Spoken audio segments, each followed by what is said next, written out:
Welcome back, Sober Family. This is another episode of Recovery Talk brought to you by Pro Recovery Power. Thank you guys so much for tuning in, for watching. I really appreciate all the love and support I've been getting. It really means a lot. Now, a couple quick announcements before we get started. The Pro Recovery Power website is live right now. So you can go there, you can check it out. Some people had questions on what exactly it was. It's a clothing company. So that'll answer all your questions there. What else? Yes, I got my hats in. As you can see, I'm wearing them. And so today we have, what's up guys? There's a bunch of you guys on here now.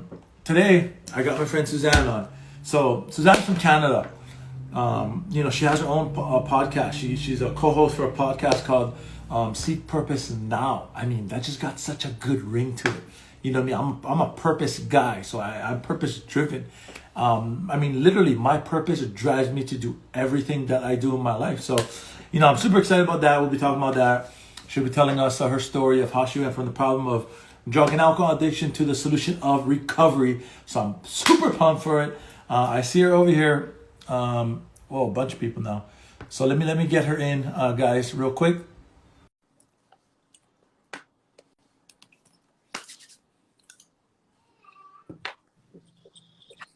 Hey! Hey!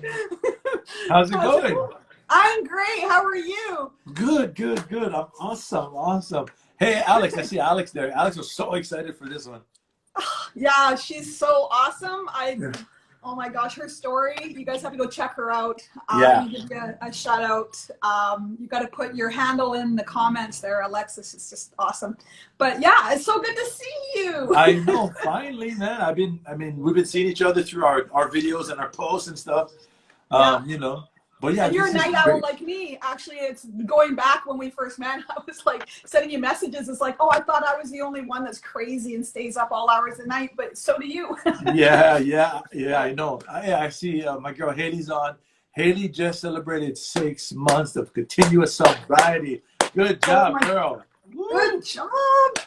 Yeah. That's awesome.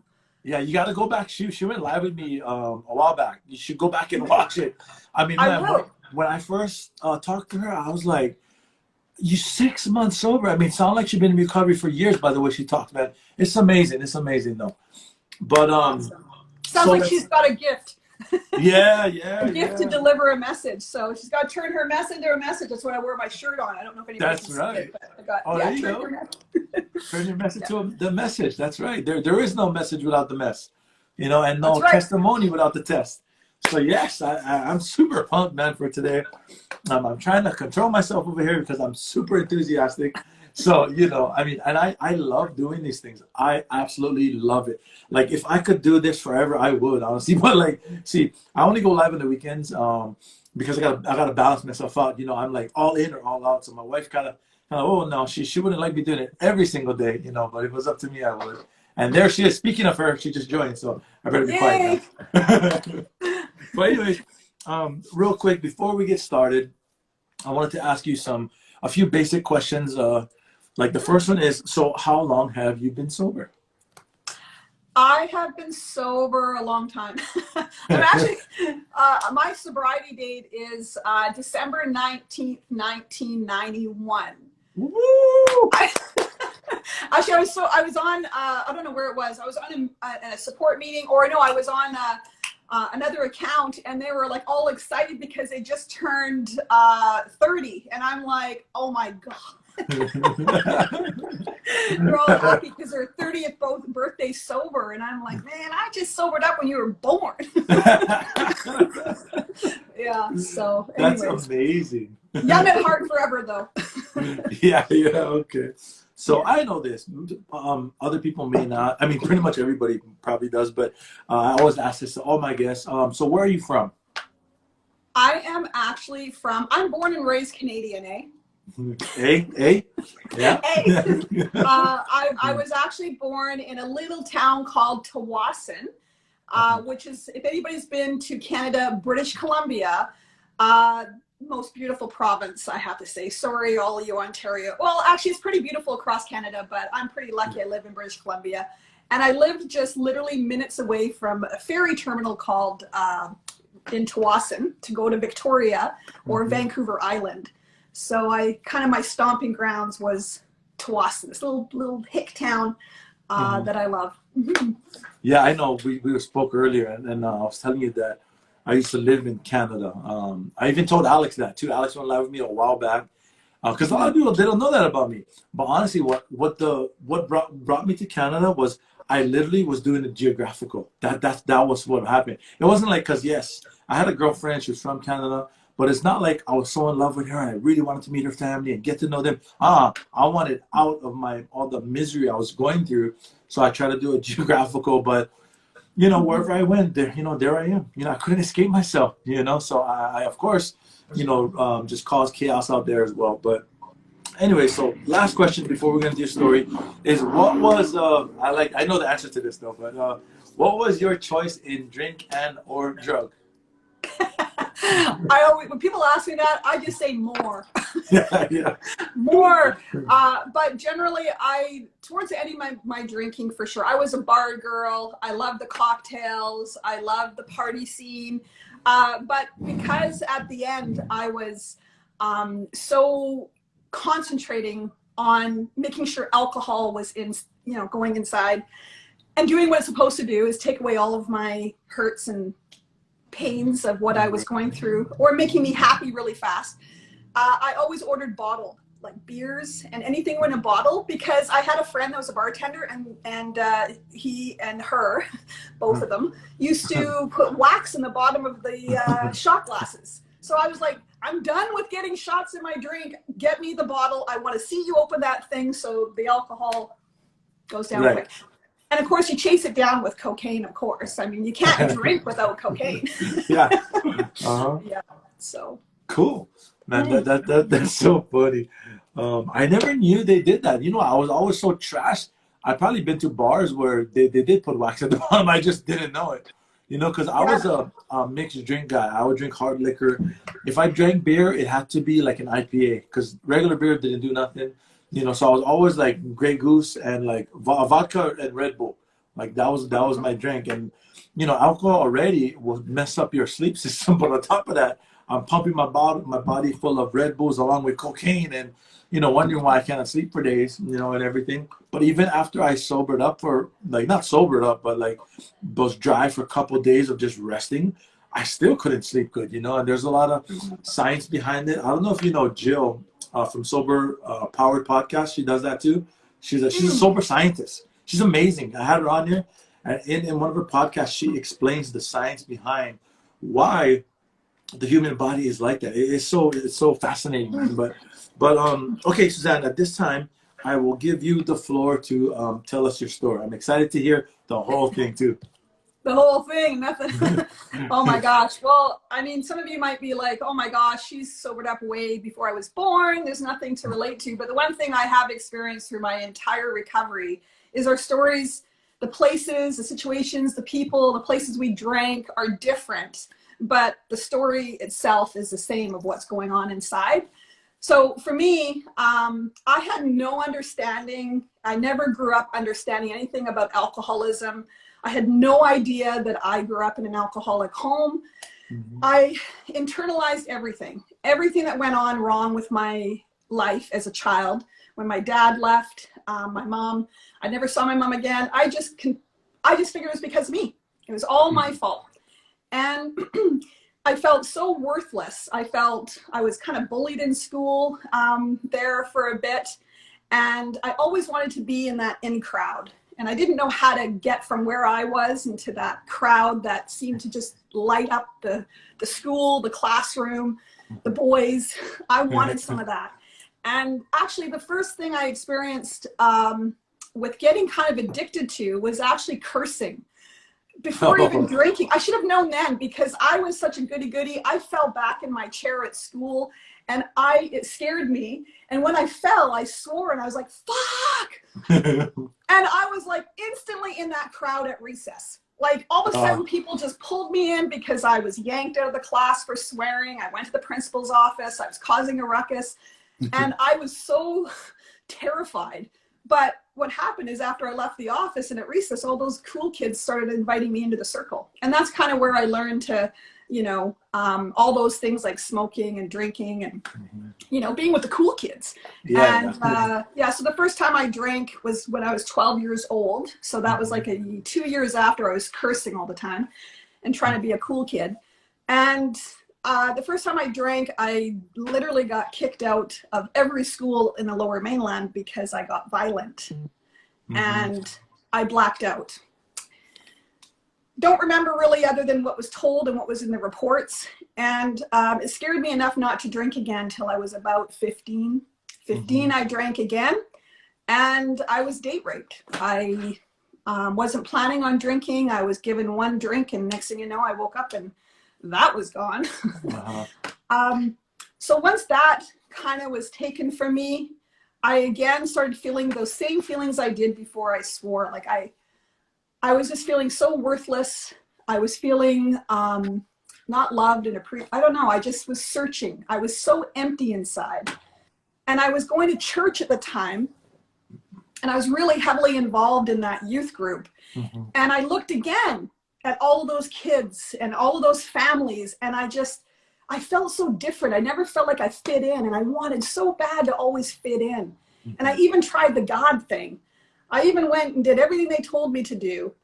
And until I went to that place and they said, oh no, you're not allowed here either because you smoke and you're a sinner. And, I was judged and criticized. So I was basically like, fuck you, God and Jesus and all you church people. And I actually made a pact with the devil.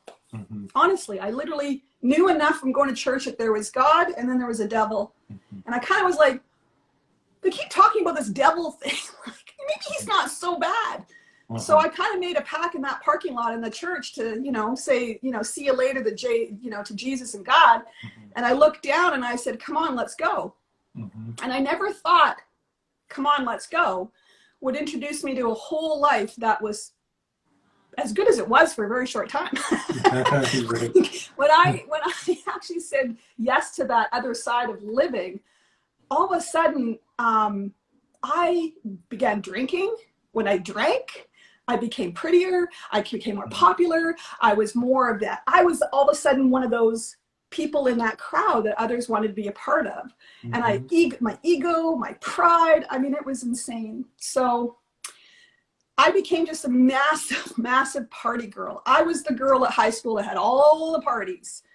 I was the girl at high school that talked, brought all the drugs, the booze, you name it. And I loved that. I loved drinking. I loved what happened when we drank. The crazy ass shit that you did all weekend. And then you talked about it from Monday to Friday until you do it all over again. So that was my life. I was, as you guys, now I'm 52. I sobered up at 23. I just got addicted to that rush of life. And the funny thing is you talked about the generational cure that you moved. I did that. I moved 11 times from the time I was 17 to me sobering up at 23. But the other thing that I learned in my addiction was I learned to move my substances. And I don't know if anybody can relate to this. I know this is a story that I think is important to be told because, many people think, oh, I'm not an alcoholic. I only drank on weekends. A couple times I get out of control. And that was my story too. But it was in between times what I also picked up. When I was really a mess in my drinking and I had a horrible night, I'd be like, oh my God, I'm not going to drink. I'm not going to do that again. So then I would pick up other things. And the other things I picked up were things like codependent relationships. I picked up drugs. I picked up food. I picked up gambling. I picked up shopping. I picked up anything I could do to escape me. And, I now understanding about my disease, I was medicated. I was doing everything I could to, escape myself through many sources of substances and found that geographical cure. So it was very, very, very difficult for me to even think I was an alcoholic until my alcoholic friends that I associate, all those partiers, well, what started happening is they started entering into support meetings and doctor's offices, and they were really got problems. And I used to point my finger at them and say, you need to get your shit together. So, I did associate myself around people that were always worse than me. So again, I kept myself comfortable with not thinking I had a problem until I started entering into these support meetings, and something happened in there. I started looking at these people, and that flamboyant, crazy ass girl that was always the life of the party was trying to bring that personality and those characteristics into a support meeting where that doesn't really fly too well. And I got really uncomfortable. And I had one meeting, actually, that the guys I went to the meetings with to support sat me down. I used to always go and sit down in the chair, but this particular meeting, they sat, and there's a chair in the middle, and they patted it, and they said, "We've saved you a seat, Suzanne." Or they didn't even call me Suzanne then, they called me Stu. Like, this is true story. Stu, because I was a meat wrapper at Safeway. And just, come on, Stu, you got the booze, Stu. I was quite proud of that name. I don't know why. Like, I now think back going, I was a piece of meat. And that's basically, that honestly is as funny as it was back then. I was real like, oh yeah, Stu. I realize now, I mean, that's exactly what I was viewed as a piece of meat that could be used and, ground up and just discarded. And my alcoholism lied so much to make me believe that I was something that I really wasn't. And so that day they actually wanted me to sit down in that chair, and I was like, no fucking way. I am not one of you people. But that actually started me thinking. That really started me thinking, going, well, how do you know? Like, how do you know that you're an alcoholic? And that was ringing in my head as I was continuing to drink. I finally had enough courage to ask somebody. And I did. I asked, how do you know? Like, how? I figured I'd never see this guy again. Yeah. And I asked him. And I could relate, because he took me through this journey that I ticked all the boxes up to me picking up the first drink. That I got a rush. I got excited. I forgot my responsibilities sometimes when I knew I was going to drink and party. I, created my whole life around alcohol. And then when I did pick up that first drink, he continued the journey to say, then you take that drink and you're exhilarated and you feel so good. Like, oh man, this is going to be a good night. And you take the next one. And then you take the next shot, and you're in that happy place. You're on the dance floor. You're the life of the party. You're the most beautiful girl in the world. You're going to get every guy in the joint. You're like, yeah. And then you have another drink. And then you have another. And then all of a sudden, there's no control. There's no stopping. It continues. And as you're continuing to drink, you're like, just one more. Just one more, one more, just one more. And so he told me that, and I'm like, oh no, I've stopped lots of times. There's no way. And with that information, I went out and I drank one more time, which was December 18th, 1991, which is the last day I drank. So my sober date is December 19th. And that last night I drank, the same things happened. I was telling myself I wasn't going to drink. I drank a substance that I never drank. I never drank boxed wine. Who drinks boxed wine? I mean, those are really the alcoholics. But I drank the boxed wine, and as that boxed wine, I could feel, when you're pouring it into the glass, you got to tip the box. You started ending. And then the panic, and my heart started racing, and I'm like, oh my God, those days you couldn't go to the beer and wine store after a certain time, and my heart was pounding. I'm looking at the clock. I'm looking at the friend that I was drinking with going, she needs to go. I need to get to the bar. And uncontrollable, something took over inside of me, and that's my allergy, right? My craving began. I was craving more and more and more, and under no circumstances that night could I stop drinking, man. It scared the freaking daylights out of me. And I drank and I drank and I drank. I caused a fight with this girl. She took off. I left my 2-year-old son. Literally, I don't even remember, other than leaving him somehow locked. I must have locked him in his room. And I went into the car somewhere, drank and drove, and went down to a liquor store, or a cold beer and wine store. And I do remember this part. Not then, but now, being sober, it came back to me, my memory. But I saw this girl in the beer and wine store that locked up, that was counting the cash, and the store was closed, and I wanted more alcohol. And she's like, no, sorry, closed. And I went in freaking insane. Like, I'm pounding like a crazed lunatic on that window, calling her you fucking bitch, open up the door. Like, insane, to the point that the reason why I left is because I heard the police coming. She called the police. So, somehow, I don't know what happened from that point. I probably picked up some guy to have a quick shank, because I was also a great sex addict. I wasn't drinking, I was screwing. So I must have done something like that. I ended up coming home with almost like the birds chirping. I remember it being dark, but almost light. And then I'm in a panic because I'm now sobering up. I walk in my house. I realize, oh my God, my son. And I went to open up the door that I had him locked in, and I had to move him. He was asleep on the door. It still makes me cry, because I had to move the door and move his body. He kind of woke up, and I went and picked him up. And the front of his little,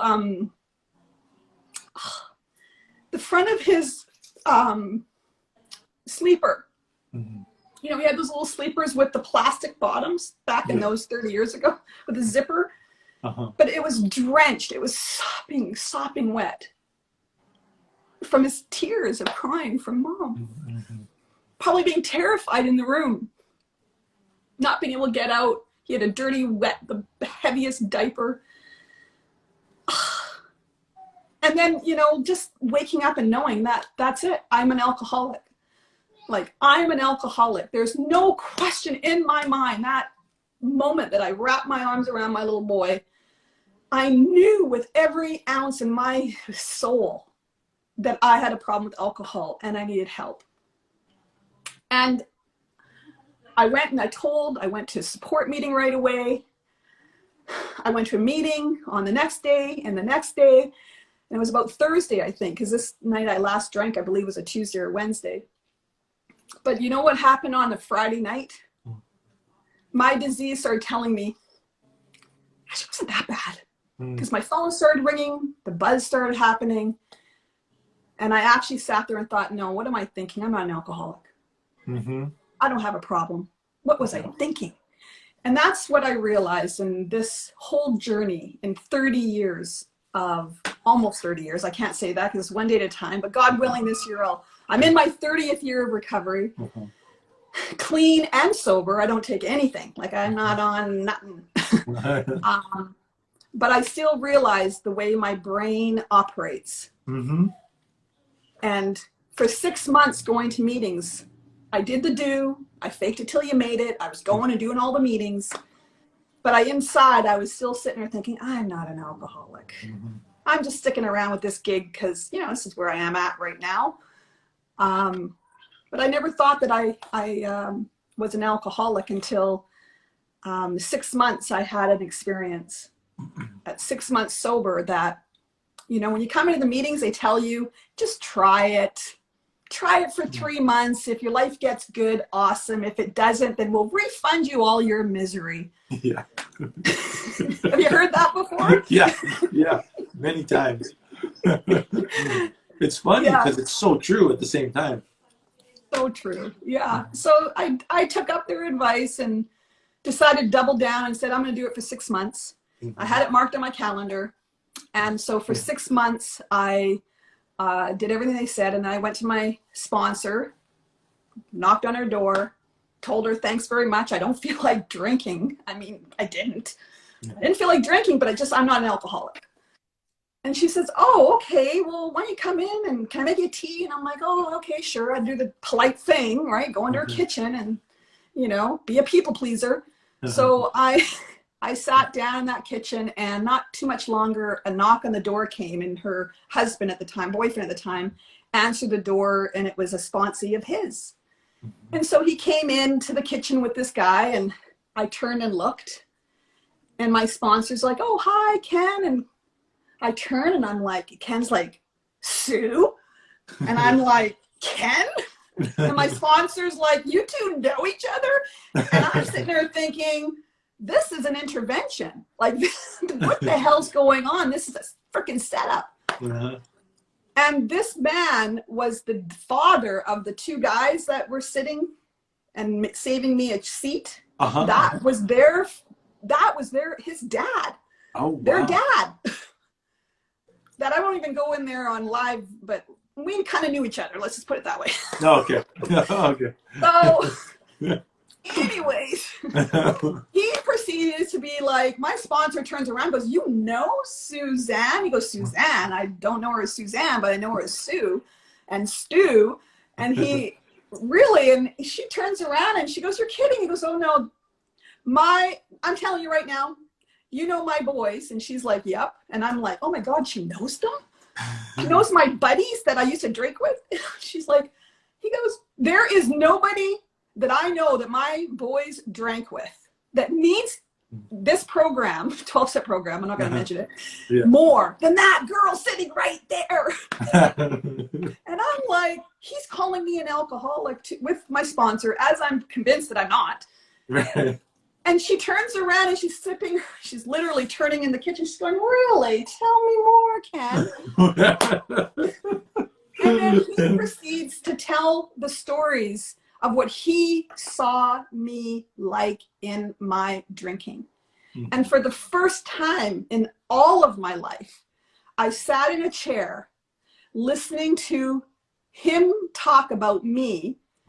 And there's nothing that convinced me that that person that he was talking about had a serious, serious problem with drugs and alcohol. And that's when I realized, sitting in my chair, that it no longer is the substance problem. It's not about the drinking. I understood it for the first time in 6 months going to support meetings, that I have a problem that tells me that I am not sick and I don't need help. And after that night, I went home. And if anybody's seen 28 Days, actually, we're just talking about this on the Sober Curator. If you guys want to hang out and talk about pop culture, we do it on Wednesday nights. Movies and the Sober Curator on Clubhouse. But we were talking about the movie 28 Days, Sandra Bullock. And there is a scene in there when she's coming off of alcohol and drugs that she's shaking and she's sweating, and they call it the DTs, right? Yep. Well, I had no alcohol or drugs in my system for 6 months. And that was textbook me. Yeah. It was the emotional bottom that was sufficient enough for me to say that I need help, I have a disease, and I have to treat it. So that, since that day, kind of changed everything for me. And most people, for me, it's just a matter of fact.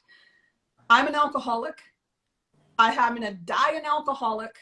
That ain't gonna freaking change, no matter what, how much sobriety I have, and how happy my life is, or how miserable my life is. I'm gonna die an alcoholic. But I just need to do everything I can to ensure that, you know, I'm not destroying my life. So I got something in my throat. No worries, it's okay, it's all good.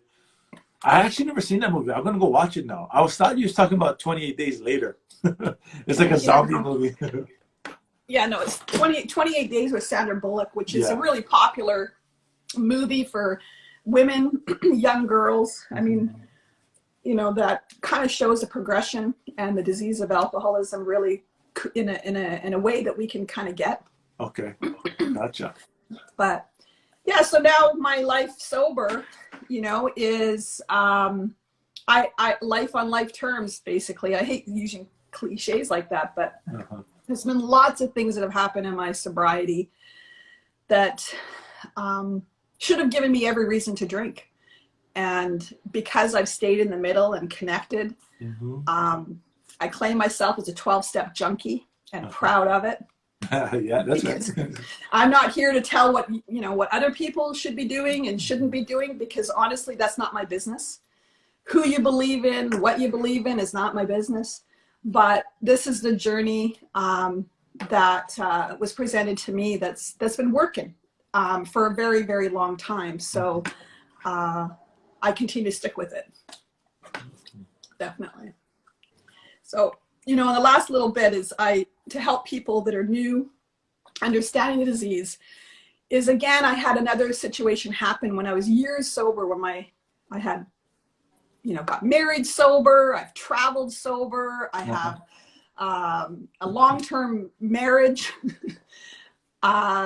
with the same man I've never cheated on, not even in a little bit. He actually was the one, when I told my beginning of my story, is the person that actually told me how I could tell if I was an alcoholic. Oh, that's so cool. Really? Yeah. Wow. He was my guy. Yeah. And I always tell people, I know he hates me saying it, but it's like the longest one-night stand I ever had. But, I am a 13-step success. I know, sorry, sponsors. So sorry out there, but I am. Oh, wow. We were just talking about the 13th step we had on our podcast this last week. We just started a Throwback Thursday, and that's kind of the topic we talked about, was the 13th step. So if you want to know more a little bit about that story, you can go check us out. Yeah. But wait. There might be somebody who doesn't know what the 13th step is. You want to explain what that is? Sure. I'll explain it gladly. I was actually at a dance. I was actually drunk. It was a sober dance, ironically, but I met this man who is now my husband, and he, we went home. He took me home. I took him home. I had this other rush of, I used to play this game with myself. How quickly could I get a guy into bed? I mean, and the reason why is because, again, remember I told you I switch hit? It was a rush that I got, that exhilarating feeling. And because I lost so much power as a child, I lost my virginity I had lost so much unmanageability, like powerlessness in my childhood. When I was able to gain my power back was when I was able to do that with men. So that night I'm like, okay, how long could it take me? I'm going to give this about an hour. And anyways, yeah, it was just a one night. But what happened is I never thought I would see him again. And I saw him 2 weeks later because I'd already come to realize that I'm an alcoholic, and I decided to entrench myself into the 12-step program. And he saw me again. I saw him.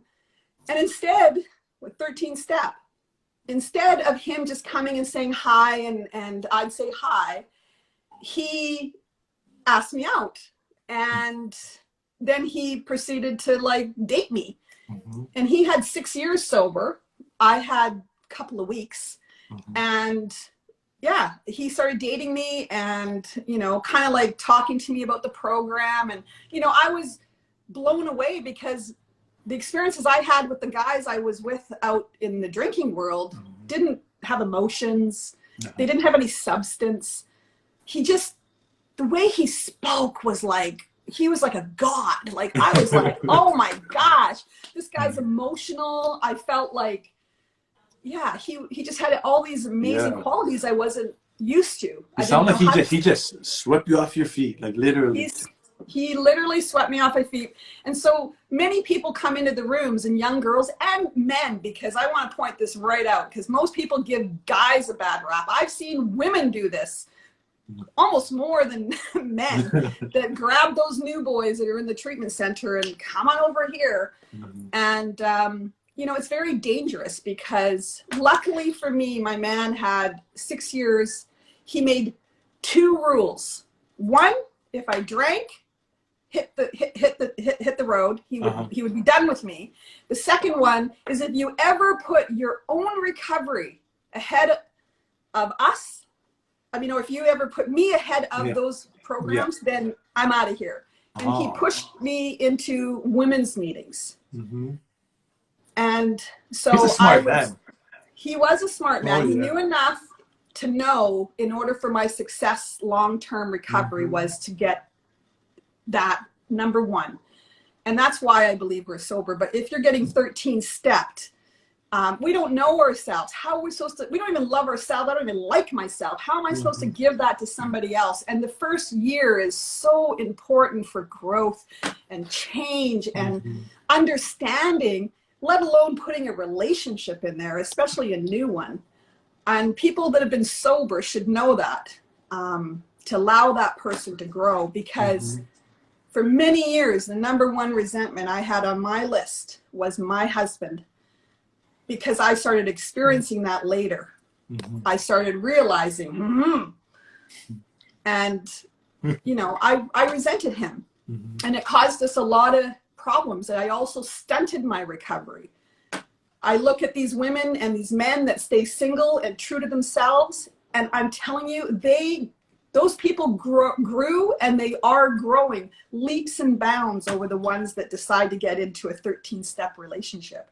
Yeah. I've seen it over and over again. So, but you know, everybody that's has funny. their journey. Yeah, I never, my wife's a normie. I never did 13-stepper or anything, but it was suggested, like, when people in my program found out I had a girlfriend, and I was only sober for like maybe 4 months.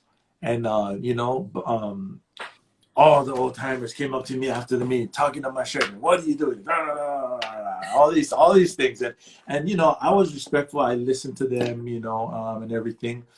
But, you know, at the same time, like, these desires I had it came from God. It's like I always had the desire to be married, to be a husband, to be a father. I always had it. And at this point in my recovery, I guess God saw fit to put my wife in my life at that point, because I literally just got done with my 3rd step, turning my life memo over. I always claimed to have done that. I never actually did it active in my addiction. So I was able to do it. So it's like, I kind of wasn't like trying to put limits on God. I understood why. It was clear to me. I understood why I shouldn't get into a relationship, you know, and it was kind of funny. Like, I wasn't looking for a girlfriend too. I wasn't at that specific time. But then, you know, we met. I told her everything. I learned about honesty. That's why at this point, I learned how to be honest. So I told her everything about me, all the horrible things. I've done this. I've done drugs this long. I drank this. I did this. I did this. I did this. And she was like, okay. You know, just like, I was like, what? I was like, okay, let's do it then. You know, it was amazing. And, you know, now we're married. You know, we've been married almost 3 years. We have a baby boy. You know, he just turned 5 months old. So, you know, God had a plan, but like, I'm not disregarding anything that anybody says about maybe not getting to a relationship. But again, it's a suggestion. It's not a must. You cannot do this. You cannot do that. It's a suggestion, and I understand why. So, but that's pretty amazing, man. Your story. You know, I really was trying hard. I don't know if you noticed, but if I was to blink my eye, the tears would start coming out. When you talked about your son, like, I can feel it up in me now, talking about what you're saying, because like, it's so different when you have a son now, you know, like, and honestly, God was, oh man, he knew what he was doing with me, because I would have done the same exact thing. I would have probably did worse things. And it's not because I didn't unlove my son. I don't care about him. I literally could not control myself. Like literally, you know how there's a saying, people say, you know, well, I just can't help myself. Like I literally could not help myself. It was just, and I couldn't stop. Once I started, I couldn't stop. You know, so God knew like I wasn't ready to have children until I was sober, basically. And I started not just sober until, because, you know, I've been sober for 4 years and I have about the same amount of recovery in me. Because I learned it's two separate things. It's not the same, you know, sobriety and recovery. But, you know, that is just, oh, man, that was so, like, touching to me. And to see how, you know, like, when you was at that house, when the guy showed up and you guys knew each other and everything, and like, that was the light bulb went on. You could see, like, your truth. You could see, and you stayed sober since that day.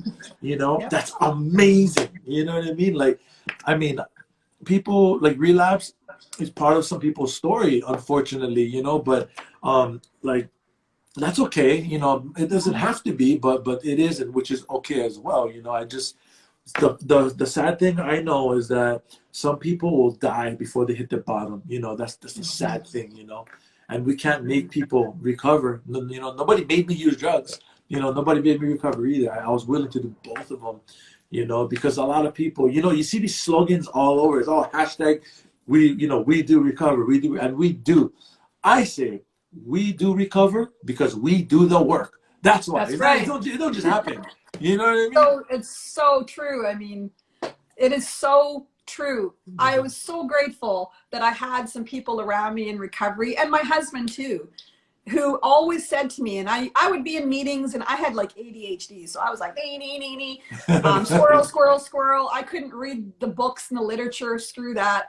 That's why I call myself a 12-step, you know, meeting junkie, because meetings is where I do everything from my recovery in that 1 hour. I can pray, I can listen, I can meditate, I can do service. It gets me out of myself. And that's why it's just so simple for me. It's that simple. But, you know, like when I went to meetings, I was told to listen to two things. And even if you're not a meeting person, if you're out and you're listening to people that are relapsers, listen to their stories, because I was told two stories are the most important. The one is the newcomer. Listen to how they got here. The second one is the person that relapses. They will share the story of why they relapsed. Yeah. And I'm here to tell you hundreds, probably thousands of stories I've heard in my recovery, and it's the same story. Yeah. Same story. Mm-hmm. I started my job. I got in a relationship. I stopped going to meetings. I stopped calling my supports. I jumped off the merry-go-round, and that's what happens, because it's kind of like when people come in, when I came in and I started discovering, oh, I drank because I felt powerless. Oh, I drank because I had childhood trauma. Oh, I'm healing that shit now. And then you're feeling happy and recognizing, oh, that's my trigger. Oh, I get it. And you get powerful. Your ego takes over. Your pride takes over. And the next thing you know is, I don't need those goddamn meetings. I don't need those freaking people. I got what I came for. Yes, that's See right. you later. And then what happens is people are dying.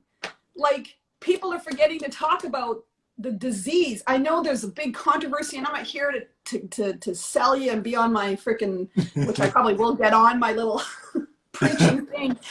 But I'm sharing this from my own experience of, you know, understanding not myself. What changed for me, I'm going to tell you this story that was so profound for me.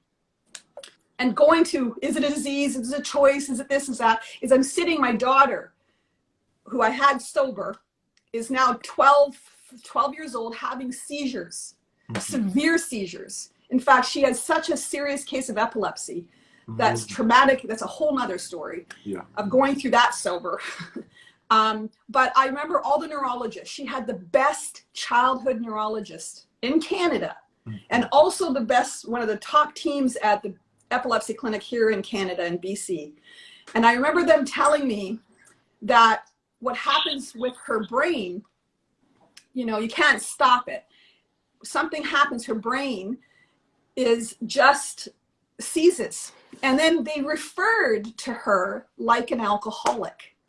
And I was like, as we're talking about her behavior, and one of the psychologists, neurologists was talking about, you know, like using reference to alcoholism. And I'm like, whoa, hold on a second. What did you just say? Alcoholism.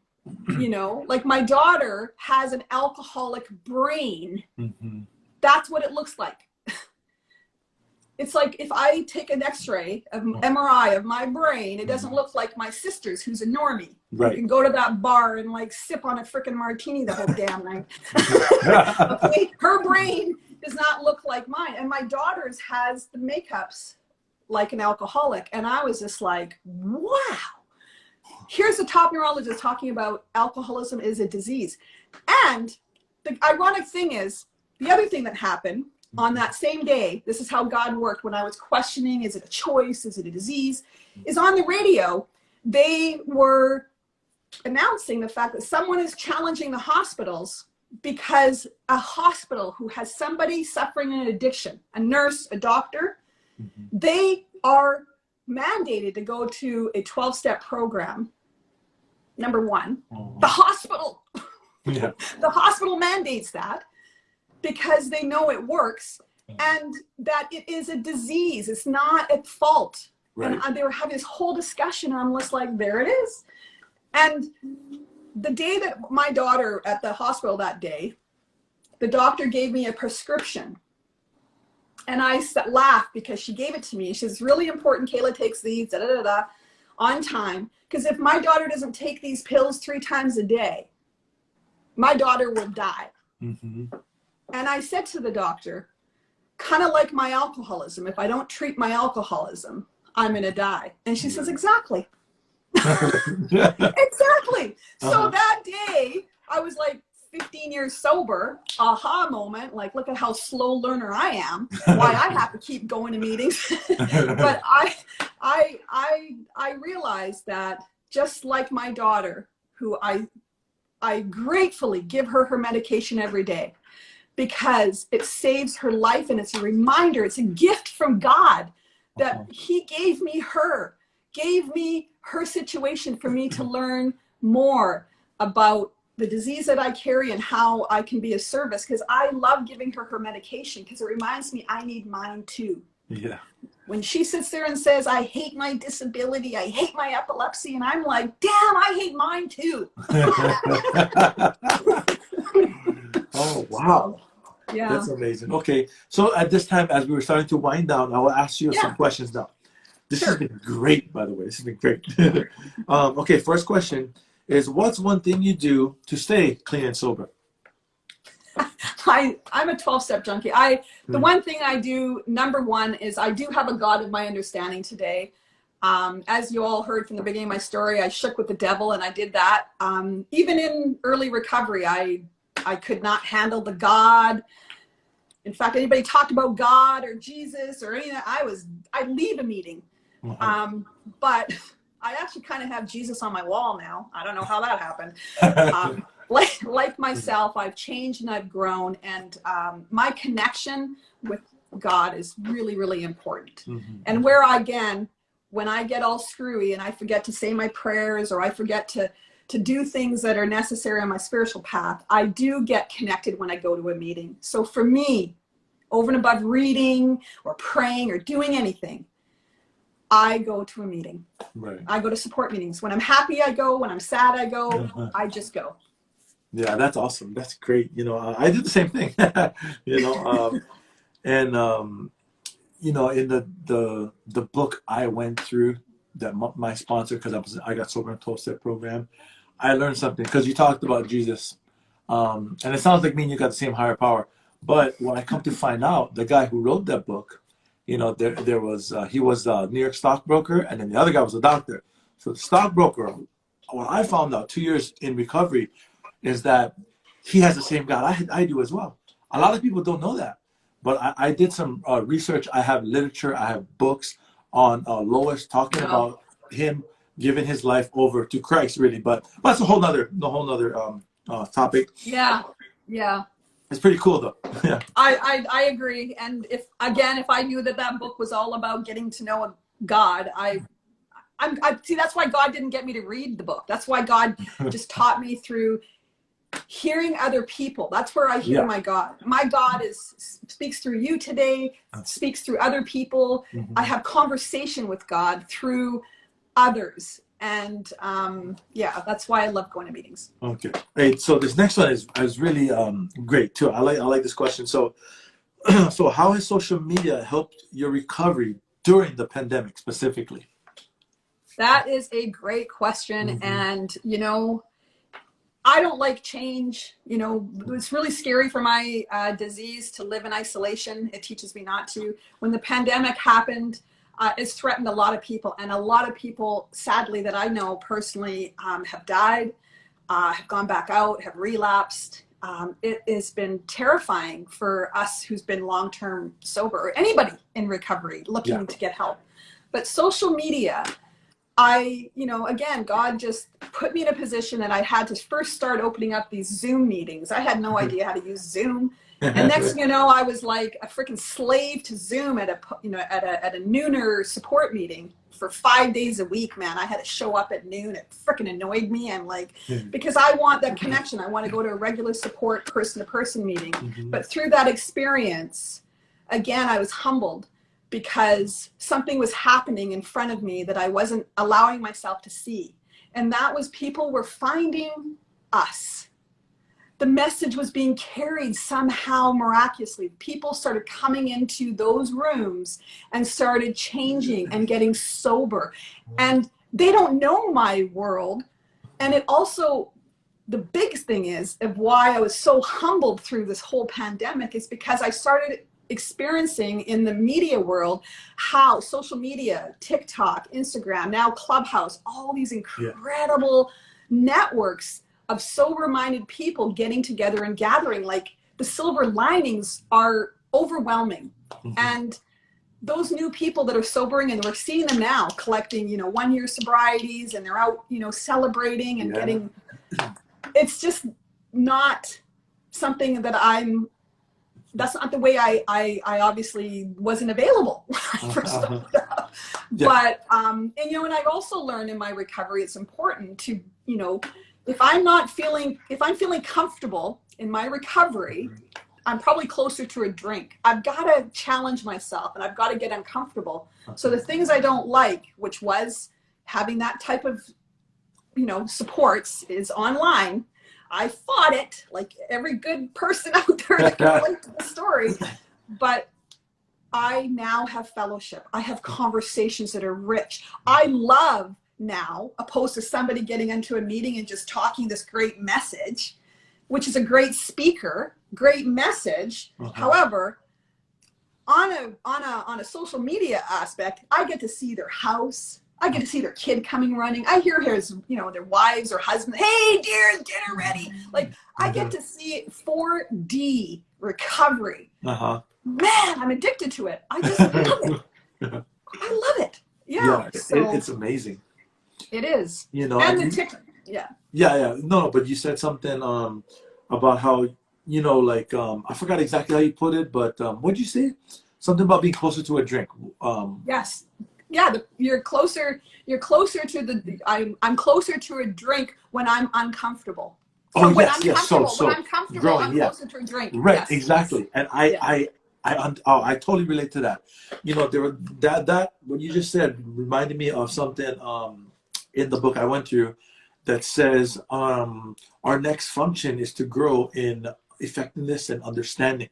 And it's not an overnight matter, but should continue for a lifetime. So that tells me the process of recovery never stops. It's some hard work though. In the beginning, especially for myself, it was hard. But you know what? Somewhere along the line, it just became a way of life already. For me, it's just how I live my life now. Scientifically, that's proven as well how our brain chemistry will change. So it'll kind of seem like hard work, and then things will change, and it's just a way of life now. It's just crazy. Okay, now let's talk about the podcast. So, what is Seek Purpose Now podcast? What's it all about?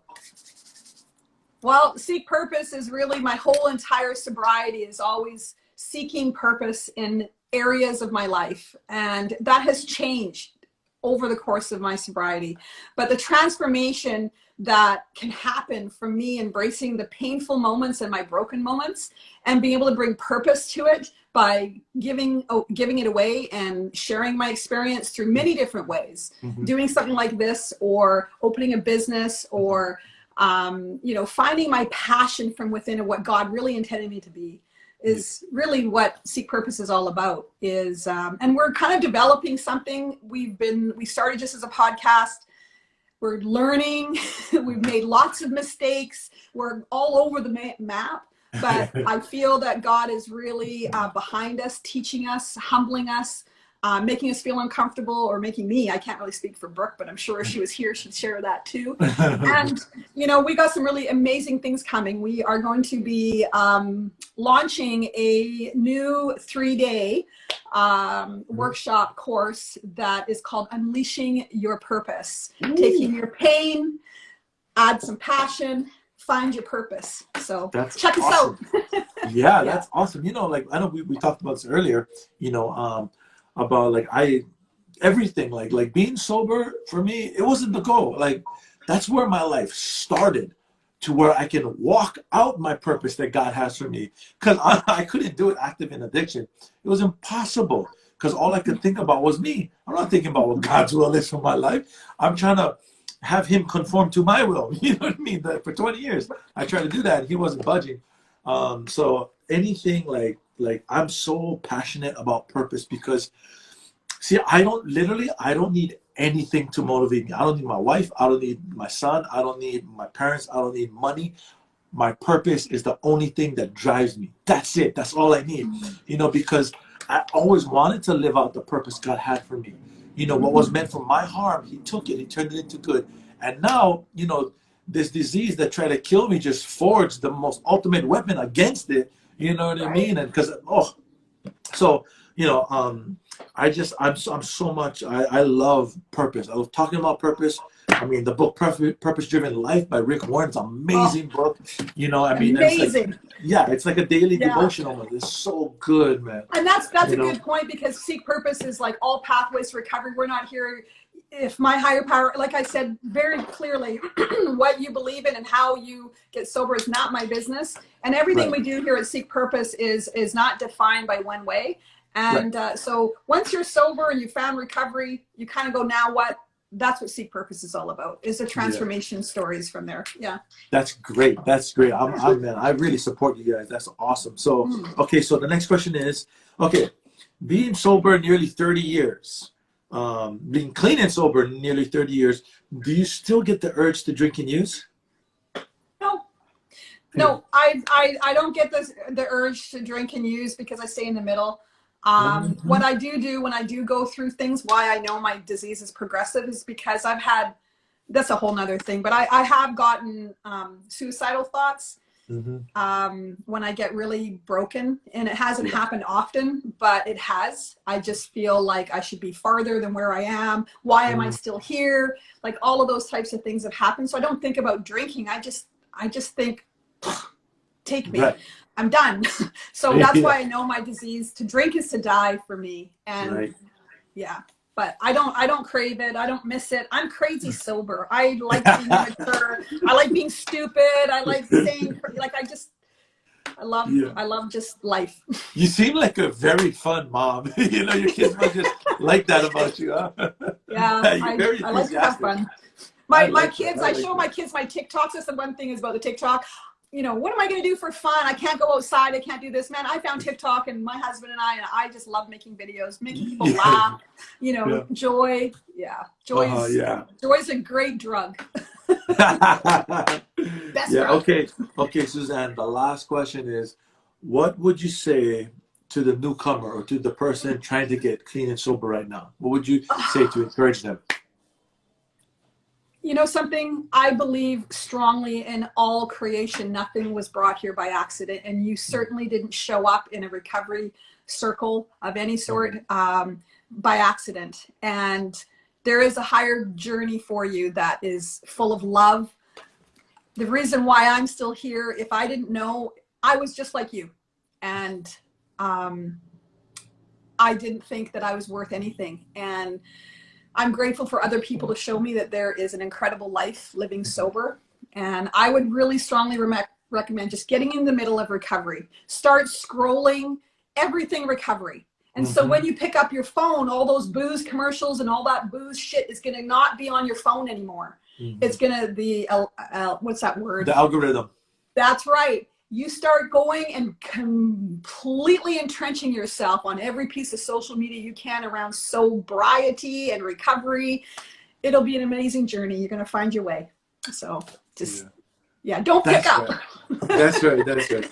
Well, actually, that's one thing my husband says. I'm sorry, as a newcomer. It's my son, who is actually that little boy that I held. He's got almost 12 years sober now. So that is really amazing. And his program is this: as long as I don't pick up today, all things are possible. And my miracle is going to come. It's guaranteed. So that's it. That's right. Oh, thank you so much, Suzanne, for being here. You're really welcome. Had fun. This was really great. Too. I mean, I learned a lot. I learned more about you. I got inspired. Oh my gosh, this is just wonderful. I'm so happy. God gave me the idea to start doing these live shows.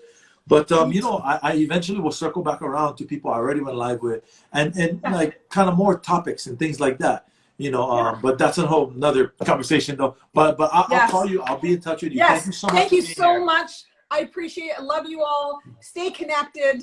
Yeah, stay connected. Okay. Stay connected. Stay connected. Okay, ciao. Bye. Okay, bye-bye. Bye. Okay, guys. That was such a great show, man. Suzanne has such a powerful story to tell. Now, I got people lined up all the way to, I believe, the end of March now. But I mean, if you guys want to share your story, you got a story to tell, you can reach out to me, please. You guys know somebody, have them reach out to me as well. Another reminder that our website, ProRecoveryPower.com, is live right now. You guys can go on, check that out. Again, my wife and I, we appreciate all the love and support, man. You guys have been great. We talk more about what Pro Recovery Power is on the website if you want to, if you're curious. You know, it's not just about clothing, recovery gear and things like that. But next week, I got some bomb guests next week. You guys don't want to miss this one. It's going to be great. Saturday and Sunday. We see you guys then. Thank you so much. Love you guys.